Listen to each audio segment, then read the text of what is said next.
நெல்லை அம்பாசமுத்திரம் அருகே பொதுமக்களை மிரட்டிய சிறுத்தை தற்பொழுது வனத்துறை அதிகாரிகளின் கூண்டில் சிக்கியிருந்தது. அதனை வனத்துறை அதிகாரிகள் வனப்பகுதியில் விட்டனர். அண்மை செய்தியாக நாம் பார்த்துக் கொண்டிருக்கிறோம். நீண்ட நாட்களாக மக்களை அச்சுறுத்தி வந்த சிறுத்தை ஒன்று வனத்துறை அதிகாரிகளின் கூண்டில் சிக்கிய நிலையில் தற்பொழுது இந்த சிறுத்தையானது வனப்பகுதியில் விடப்பட்டிருக்கிறது. இதுகுறித்தான கூடுதல் விவரங்களுடன் இணைகிறார் எமது செய்தியாளர் நாகராஜ். வணக்கம் நாகராஜ், விவரங்கள் பகிர்ந்துக்கோங்க. வணக்கம் பிரபாவதி. நெல்லை மாவட்டம் அம்பாசமுத்திரம் அருகே பாபநாசம் மலையடிவார கிராமமான வேம்பியாபுரத்தில் சிறுத்தையை பிடிக்க வனத்துறையினர் வைத்த கூண்டில் சிறுத்தை ஒன்று சிக்கியது.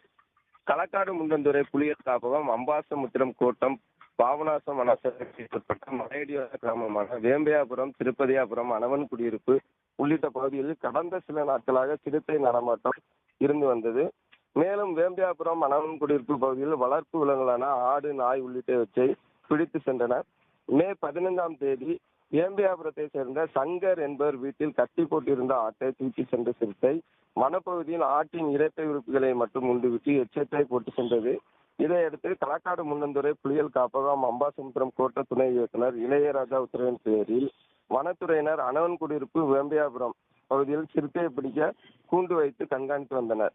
இந்நிலையில் வெள்ளிக்கிழமை இரவு வேம்பியாபுரம் பகுதியில் வனத்துறையினர் வைத்த கூண்டில் சுமார் 5 வயது மதிக்கத்தக்க சிறுத்தை ஒன்று சிக்கியது. கூண்டில் சிக்கிய சிறுத்தையை வனத்துறையினர் கால்நடை மருத்துவர் குழுவினர் சோதனை செய்த பின் அடர்ந்த வனப்பகுதியில் சிறுத்தை நல்ல முறையில் பத்திரமாக விடப்பட்டது. தகவல்களுக்கு நன்றி நாகராஜ்.